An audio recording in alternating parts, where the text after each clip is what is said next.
تعریف اس پروردگار کے لیے جس نے کائنات بنائی اور ہم کو قرآن کا تحفہ دے کر اس دنیا میں بھیجا۔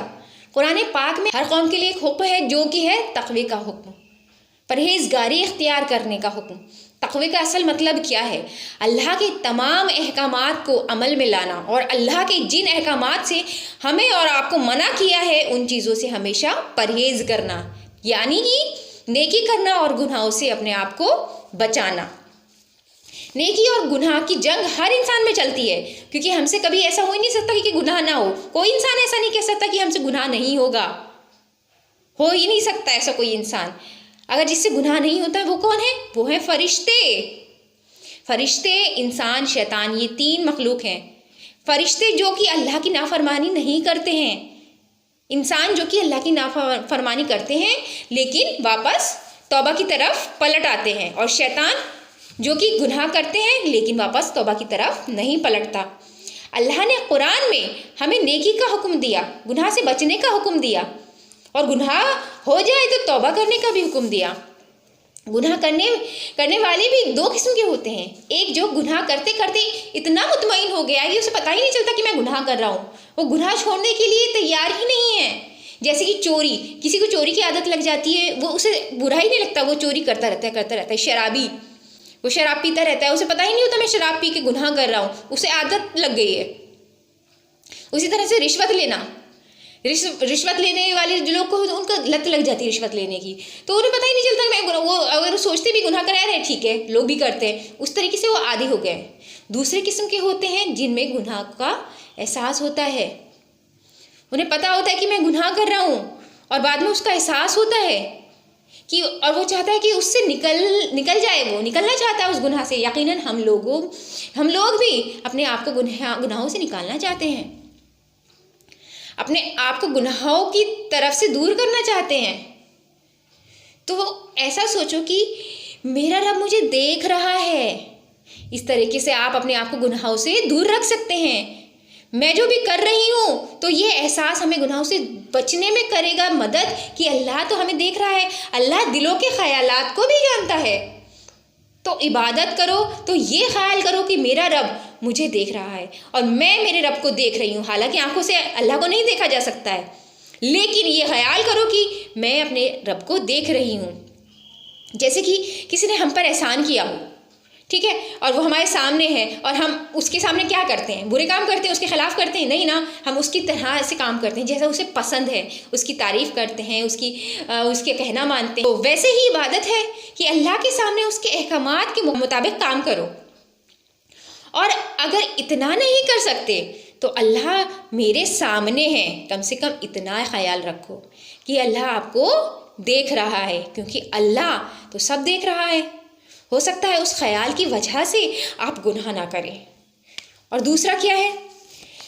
دوسرا ہے اس خیال کی وجہ سے آپ گناہ نہ کریں کہ اللہ کی قدرت، اس کی شان کا احساس ہونا کہ اس میں کہ میں کس کی نافرمانی کر رہی ہوں، جس کی اتنی عظمت ہے، جو ہر حال میں مجھے نعمتیں دے رہا ہے، میرے اتنے گناہوں کے بعد مجھے نعمتیں دے رہا ہے، سورج، چاند، روٹی، کپڑا، سکون سب دے رہا ہے، گھر بار، میں اس کی نافرمانی کر رہی ہوں۔ کیا اس رب کی نافرمانی کروں میں؟ اللہ چاہے تو ایک سیکنڈ میں اوپر سے نیچے، نیچے سے اوپر پہنچا دے، کچھ نہیں کہہ سکتے کب کیا ہو جائے۔ تو اللہ کی اتنی بڑی عظمت ہے، اس کا احساس کرنا یہ بہت ضروری ہے۔ اور تیسرا، ہمارے گناہوں سے کیا نقصان ہوتے ہیں، آخرت اور دنیاوی دونوں ہی نقصان ہوتے ہیں ہمیں، تو شاید ان نقصانات کے احساس کی وجہ سے ہم گناہوں سے بچ جائیں۔ سورہ طٰہٰ آیت نمبر 124، سورہ بقرہ آیت نمبر 85، ان دو آیتوں میں اللہ نے ہم کو بتایا ہے کہ کیسے گناہوں سے دنیاوی نقصان ہوتے ہیں۔ وہ ہے کہ وَمَنْ اعْرَضَ عَنْ ذِكْرِي فَإِنَّ لَهُ مَعِيشَةً ضَنْكًا، جو کوئی اللہ کے ذکر سے اپنے آپ کو دور رکھتا ہے، اللہ ان کی دنیا کی زندگی کو تنگ کر دیتا ہے۔ فار ایگزامپل، صحت سے، مال سے، رشتوں سے، کیسے بھی کر سکتا ہے، کوئی نہیں جانتا۔ قرآن صرف آخرت کے لیے نہیں ہے، اس میں اللہ نے دنیا کے لیے بیان کیا ہے، آخرت میں تو ان پر عمل کیا ہے کہ نہیں کیا ہے اس کا فیصلہ ہوگا۔ آپ کی لائف کا ہر مسئلہ سلجھاتا ہے قرآن، لیکن لوگوں کو پتہ ہی نہیں ہے، غافل ہے اس چیز سے۔ قرآن کا ہم احترام ضرور کرتے ہیں لیکن ضروری نہیں سمجھتے کہ وہ ہماری لائف کا ایک پارٹ ہے، ہمیں اس سے سیکھ لینی چاہیے۔ یہ ایک کڑی ہے جو ہماری تمام مصیبتیں ختم کرنے کی کڑی ہے۔ اسے سمجھ کر پڑھو تو لو، تب پتہ چلے گا۔ ہمارا ہی نہیں بلکہ ہمارے ساتھ رہنے والوں کی سستی کا اثر بھی ہم پر پڑتا ہے۔ سپوز کہ ہم نے نماز پڑھ لی، ہاں سب ہو گیا، اللہ نے قبول کر لیا، نہیں۔ آپ کے گھر والے جو آپ کے ارد گرد رہ رہے ہیں، اگر وہ نہیں عبادت کرتے ہیں تو اس کا اثر بھی آپ پر پڑے گا، ان کے گناہ کا بھی اثر آپ پر پڑے گا، کیونکہ کہیں نہ کہیں آپ کی عبادت کا اثر ان پر نہیں پڑ رہا ہے۔ اور دوسری آیت کیا ہے؟ سورہ بقرہ آیت 85، افتؤمنون ببعض الکتاب وتکفرون ببعض۔ یہ وہ لوگ ہیں جو اس کتاب کے کچھ حصے کو تو ایمان رکھتے ہیں، اس کو لے لیتے ہیں اور باقی حصے کو چھوڑ دیتے ہیں۔ یعنی کہ جو مجھے پسند ہے وہ تو لیتے ہیں، اور جو مجھے نہیں پسند ہے، جو میرے خواہش کے خلاف جا رہے ہیں، وہ میں چھوڑ دوں گی۔ تو یہ لوگ کرتے ہیں۔ یہ آیت آپ جانتے ہیں کہ کس پر نازل ہوئی تھی، کس کے لیے اتری تھی؟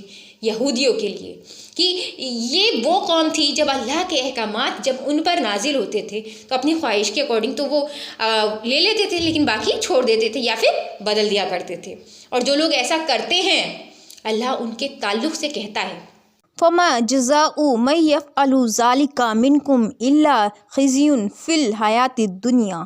اللہ ان لوگوں کی دنیا میں رسوا کر دے گا جو کتاب کے کچھ حصے کو تو لے لیتے ہیں اور کچھ حصے کو چھوڑ دیتے ہیں۔ اللہ ان کو دنیا میں ذلیل کر دے گا، نہیں پتہ کیسے کرے گا لوگوں کے۔ اللہ کو یہ دیکھنے کی ضرورت نہیں کہ اب موقع ملا اب ذلیل کرو، گھر بیٹھے بیٹھے وہ ذلیل کر سکتا ہے، 4 لوگوں میں وہ ذلیل کر سکتا ہے، کیسے بھی وہ کر سکتا ہے۔ تو یہ احساس کہ کتنا بڑا گناہ ہوگا یہ کام کرنے سے، تو یہ احساس ہمیں گناہوں سے بچائے گا۔